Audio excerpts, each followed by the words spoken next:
Olá, humanidade! Como é que vocês estão? Está começando hoje mais um São José Podcast, em parceria com o projeto Sobre a Verdade, um Olhar.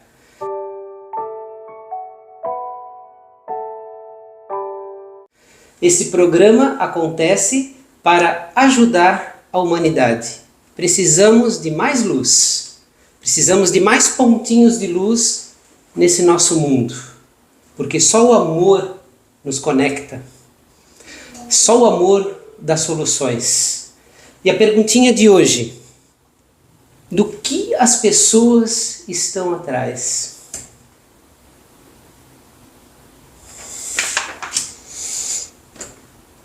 E o tema de hoje será vida, morte, cuidados paliativos. Estamos hoje aqui com uma humana muito especial. Ela é psicóloga, especialista em saúde, especialista em psicologia hospitalar, existencialista sartreana. Essa vai render uma perguntinha, hein? Psicóloga clínica adulto, psicóloga hoje da UTI geral do Hospital Santa Isabel de Blumenau, formação com ênfase em processos de morte e morrer, cuidados paliativos e comunicação de más notícias, Vanessa. Vanessa Beck, pessoal, hoje com a gente. Sim. Seja bem-vinda, Vanessa. Obrigada, é uma satisfação estar aqui com vocês e a gente conversar sobre esses temas que são tão importantes, né? Acho que para a vida, para o cotidiano e na minha experiência pessoal também. Legal, legal. Cuidados paliativos, Vanessa, rapidamente, só para a galera sintonizar, o que é um cuidado paliativo?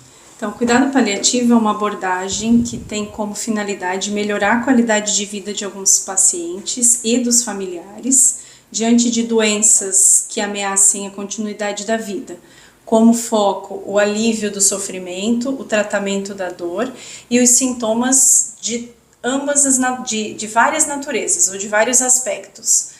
A Organização Mundial da Saúde fala pra gente que saúde é o bem-estar físico, psicológico, social e espiritual, num geral. Então, o cuidado paliativo tem a intenção de cuidar do ser humano em todos esses aspectos, geralmente diante de uma doença grave, crônica e que ameace a vida, né? Ah, interessante. Então, o paciente, a família e esse profissional que trabalha com paliativo é um time, é um conjunto? O paciente faz parte desse? Sim, o paciente é o ator principal, né? Mas o cuidado paliativo é uma abordagem multidisciplinar. Então, dentro dessa abordagem tem a medicina, a psicologia, a fisioterapia, a nutrição, fono, todas as especialidades, e a gente vai trabalhar com foco no alívio dos sintomas. Tem duas linhas que acompanham quando a gente tem um diagnóstico grave, a cura e o cuidado. No momento em que o cuidado paliativo ele é inserido, e ele deve ser inserido o quanto mais precoce possível, diante já do diagnóstico, em alguns momentos essa linha vai fazer uma alternância, ela vai virar. A cura segue junto, mas o nosso foco principal é o cuidado, o alívio dos sintomas. Então, em alguns casos, em grande parte, né, dos casos de adoecimento que a gente vai encontrar na vida, a gente vai entender que a medicina tem seus limites, ou seja, as abordagens, não só médica, mas todos os cuidados têm seus limites, o corpo tem seus limites, e o cuidado paliativo é uma filosofia que começou lá com a Cicely Saunders, que coloca esse cuidado como prioridade, né? Talvez eu não possa curar, mas cuidar sempre. Legal, legal, legal. Essa psicologia, né? Essa filosofia, esse cuidado, tu já ressaltou ali, né? Sempre teve a cura como um objetivo final? A minha pergunta ela engloba... aconteceu com a minha família, né? A gente sabia que o nosso ente querido não ia ter cura, né? Como é que funciona a cabeça dos familiares? Minha pergunta é mais pessoal, né? Como é que fica a cabeça dos familiares no sentido de vou olhar para o meu ente querido e ele não tem cura? Tu trabalha isso dentro desse portfólio de necessidades? O cuidado paliativo, a psicologia dentro do cuidado paliativo. O que a gente vai trabalhar? A gente vai trabalhar os aspectos emocionais que estão envolvidos no adoecimento. Então, aí tem a ver as mudanças do meu corpo, as mudanças sociais, ou seja, se eu sou o provedor da casa, talvez isso vá mudar, porque eu não vou mais poder exercer todas as funções. Então, o luto, que a gente fala muito que acontece depois da perda, às vezes ele já começa antes, que se chama luto antecipatório, que é um luto da perda das funções desse familiar dentro daquela dinâmica familiar, né? E isso pode vir com anos ainda, inclusive, né? Anos, e por isso que o cuidado paliativo, que é essa forma de lidar, quanto mais precoce ele entrar, mais adequado vai ser esse cuidado, né? Porque a gente vai trabalhar esses aspectos.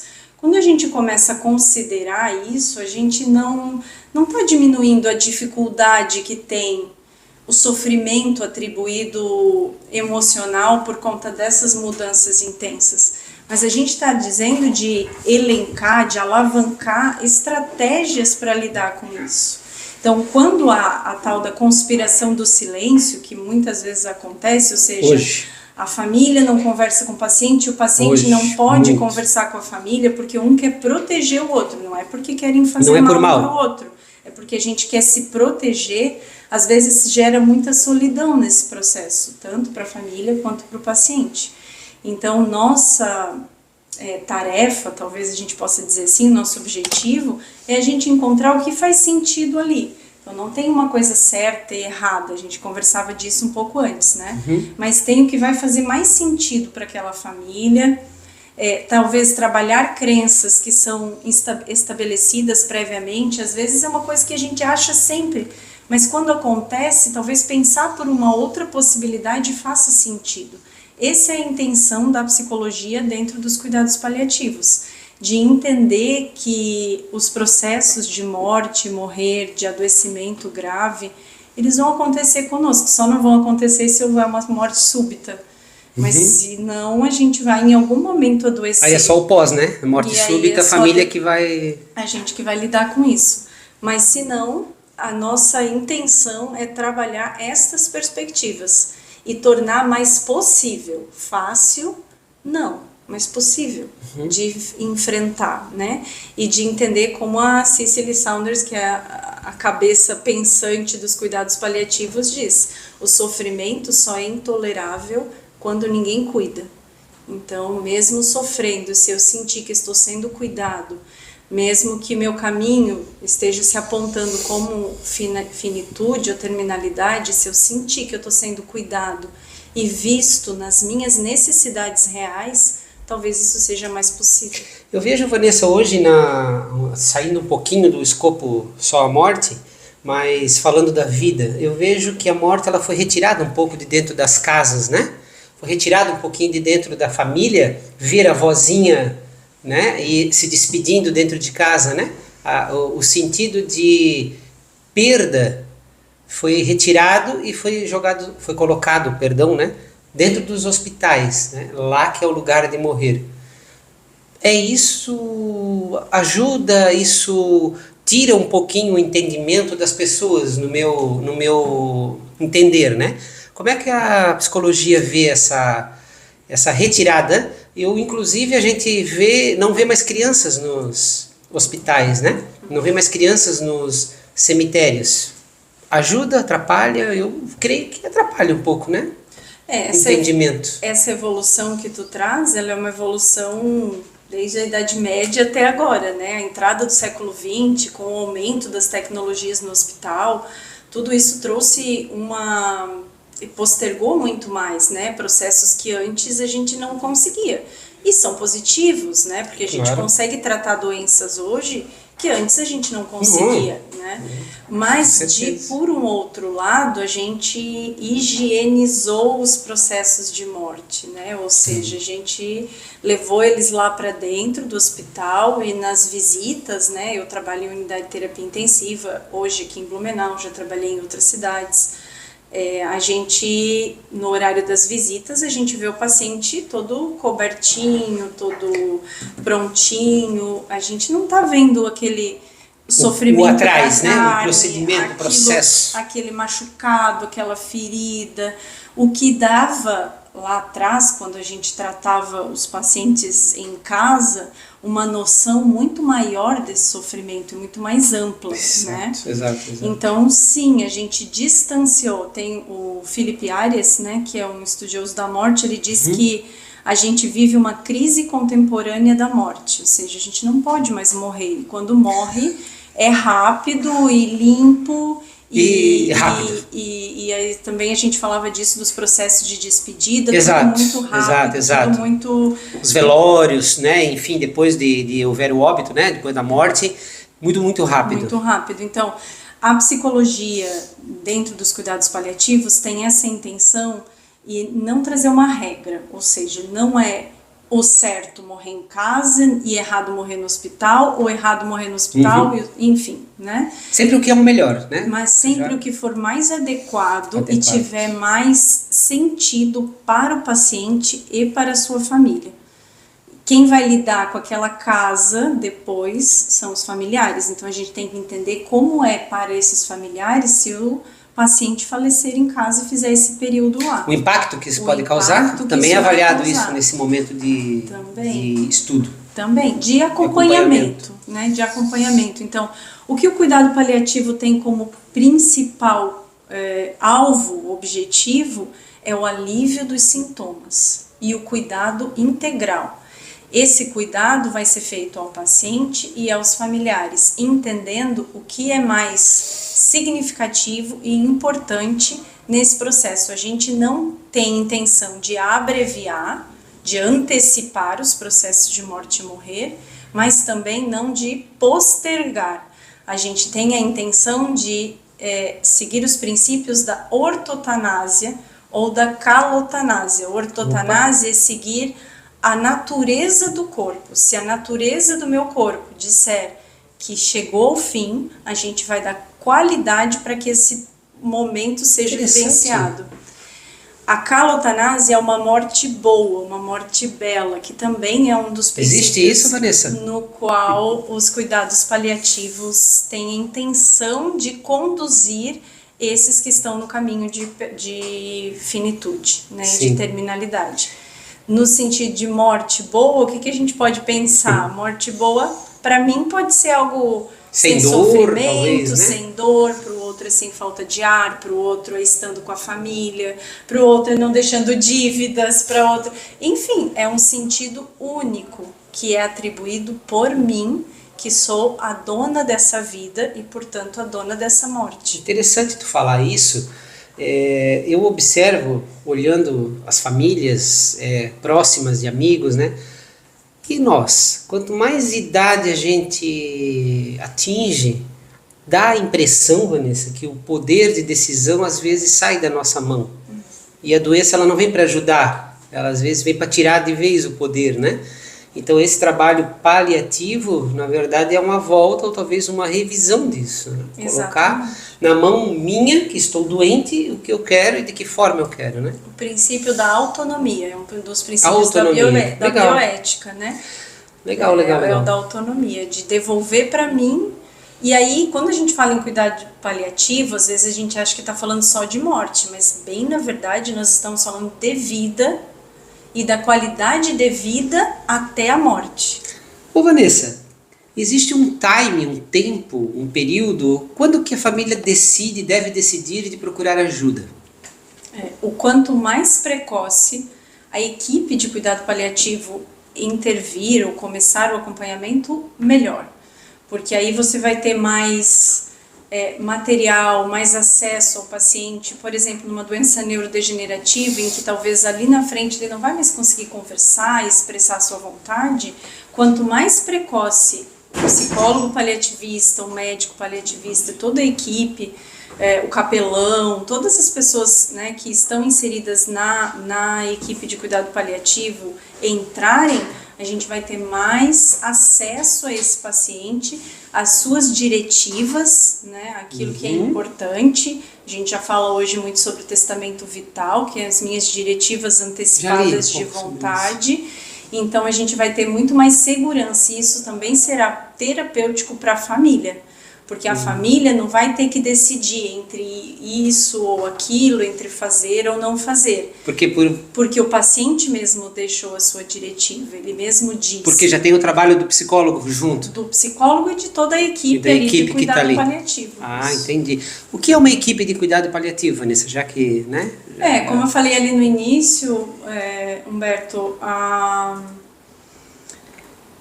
o cuidado paliativo é uma área de atuação multiprofissional. Então, dentro dessa área de atuação, cabem todos os profissionais da saúde, inclusive assistente social, inclusive assistente religioso, espiritual, não estamos falando de religião, estamos falando de espiritual, para auxiliar esse paciente nas suas demandas espirituais, visto aquilo que a gente falou, que a saúde e o cuidado, ele deve ser visto em todos os seus aspectos, psicológicos, biológicos, sociais e espirituais. Interessante. E quando o luto termina, Vanessa, existe um fim para o luto? É uma pergunta que já me fizeram para hoje, inclusive, né? A gente, como eu tinha te comentado, a gente foi tirado essa convivência com os nossos queridos que estão doentes de casa, né? Mas de certa maneira, a gente, depois de perder o nosso ente querido, passa um tempo e ele é diferente para cada um, certo? Mas existe um estudo sobre isso? Existe um término para o luto? Existem muitos estudos sobre isso, né? Sobre como experimentar e como vivenciar o luto. Uma das questões que aparecem nesses estudos é que o luto não tem um tempo limitado, ele não tem um espaço, ele não tem uma determinação. Até aqui tá normal e daqui para frente é um luto complicado. Não. O luto também não é um tempo, o luto é um processo em que o Dr. Parks, que é um psiquiatra inglês, ele diz que o luto é um gradual colocar de peças num quebra-cabeça, que ao final teremos encontrado um novo lugar para a pessoa que amamos. Então a gente está montando um quebra-cabeça e nesse quebra-cabeça a gente vai reorganizar o lugar dessa pessoa que a gente ama e que fisicamente não está mais conosco, mas ela ainda continua na minha vida. Então o luto é esse processo, por isso que no luto não tem tempo, no luto a gente não supera, porque a gente não quer superar o amor que a gente teve por alguém, a gente só precisa integrar e entender que aquela presença vai estar comigo nas memórias, nas lembranças, nas coisas, né? Porque as pessoas também estão nas coisas, só que de uma outra maneira, não mais fisicamente. Então não tem tempo, não tem expressões certas ou erradas. Digamos que eu tenho que aprender a ressignificar as lembranças, então? Ressignificar a presença daquela pessoa, porque as lembranças estão ali e vão ficar, né? Curiosidades. Tem algum caso, um exemplo que tu lembras assim que você passou que foi digno de lembrança da tua carreira, seja no estudo enquanto estavas, né, te formando? Tem alguns, né? Tem um em especial que foi bem no início da minha caminhada nos cuidados paliativos.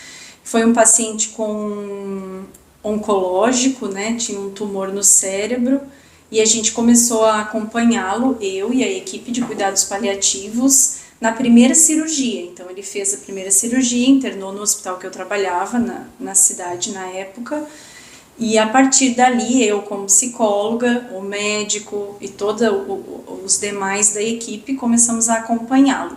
Ele então naquele momento decidiu que aquela seria a única intervenção cirúrgica que ele ia fazer. Se tivesse alguma recidiva, alguma volta, seja cerebral ou tivesse que voltar para fazer cirurgia, ele não faria. Não ia aceitar. Né? E, de fato, dali a alguns meses, ele teve uma recidiva novamente, e então ele decidiu que ele não ia operar. Seguindo e aquela aí, nesse momento, ele começou um processo de ressignificação. Foi 1 ano, mais ou menos, de acompanhamento. Eu acompanhei ele dentro do hospital, acompanhamos ele no SAD, que a gente chama de Serviço de Atenção Domiciliar, então a gente ia até a casa dele. Mas eu trago esse caso, Humberto, porque ele fazia sentido para ele. Ele fez toda uma ressignificação. Então, ele havia terminado um casamento longo e estava num outro relacionamento, então aquilo para ele não fez mais sentido. E ele se reconectou com a família anterior, com os filhos. Tudo isso ele fez dentro do hospital, né? A equipe de cuidados paliativos dando suporte e dentro, até fez alguns encontros familiares lá na sala da psicologia. E ele me pediu, eu destaco isso porque foi muito marcante, que ele queria escrever uma carta. E ele me pediu que sempre que eu pudesse, eu usasse o caso dele para estudo, ele dizia, né? Que era para contar a história dele. Ele estava se autorizando, ele me autorizou a contar. A usar a história dele. E ele escreveu, eu escrevi para ele, porque na época ele já não conseguia mais coordenar, né? Então ele foi dizendo, eu escrevi uma carta aos filhos dele e à esposa, e ele me pediu que guardasse essa carta até o dia que ele falecesse. E aí 1 ano depois, mais ou menos, eu encerrei o meu processo dentro do hospital e eu ia sair desse hospital. Então, ele tinha internado naquela semana, ele reinternou, porque durante esse ano ele internava, ia para casa, certo, né, para controle dos sintomas. E aí, naquela semana, que era a minha última semana no hospital, ele internou. E aí, eu avisei o familiar dele, o filho, e avisei ele também, só que ele já estava num estágio mais deteriorado da doença, então ele não falava mais, ele não conseguia mais comunicação caminhar, tava ele ruim. apenas movimentava os olhos. E no dia que foi o meu último dia no hospital, eu fui até o quarto dele, me despedi dele e falei que eu ia entregar aquela carta para o filho e que o filho ia ficar com ela até o dia em que ele falecesse, porque eu não ia mais estar ali, né? E ele tinha um olhão bem azul, assim, então ele arregalou o olho para mim, e aí tem essa coisa de contato, de vínculo. E tem isso na tua lembrança? E eu tenho isso na minha lembrança, porque eu, de alguma maneira, eu tenho certeza que ele entendeu o que eu estava dizendo para ele, mesmo sem conseguir me explicar. E o cuidado paliativo tem isso, né, desse vínculo que a gente estabelece com o paciente, com a família e o paciente com o seu processo. E aí eu vou te dizer, pode, né, parecer um pouco demais, mas na tarde em que eu saí do hospital ele faleceu. Nossa. Né? Então ficou fechou registrado. O processo, fechou, né? Eu tenho a carta dele ainda, eu tenho guardado, eu tenho o papel que ele assinou que eu poderia usar.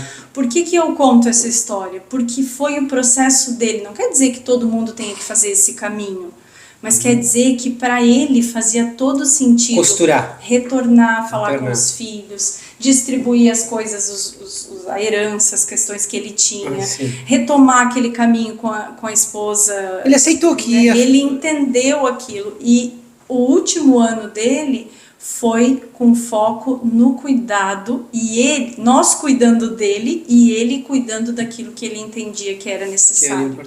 Então, exemplo, sei lá, né? tem muitas histórias, mas a dele eu acho que faz todo sentido, porque explica pra gente o que é o cuidado paliativo, né? Foi bem forte. Eu estava olhando ali do teu currículo, né? Tá escrito aqui existencialista satriana. Eu falei para ti que ia fazer a perguntinha, né? Filosofia Sartre, um filósofo francês, ele trabalhou filosofia existencialista. Isso. Legal. Que prioriza a existência material, concreta, né? Materialismo, espiritualismo, pessoas, como podemos procurar ser melhor neste conceito existencialista que é digamos, um foco carinhoso de teu, né, de estudo, né? Tu encontra, como é que é esse vínculo, né? Porque a maioria das pessoas tem conceito religioso, né? Espiritual, não digo religião, mas espiritual, né? Como tu lida com esse teu pensamento, com esse teu, né, digamos assim, carinho pelo assunto e essa parte das pessoas espiritual? Isso se conflita ou Não. isso ajuda? Uma das raízes, ali das raízes do pensamento de Sartre, né, e do existencialismo, é que nós somos condenados à liberdade. Condenados à liberdade, tá bom? Essa é um dos pensamentos que ele traz, né? Porque o que ele faz dentro da filosofia, o que ele traz para nós, ele tenta devolver ao homem a sua responsabilidade, a responsabilidade por suas escolhas. Então, por isso, não tem como. Ele diz que mesmo quando a gente não escolhe, a gente já está escolhendo.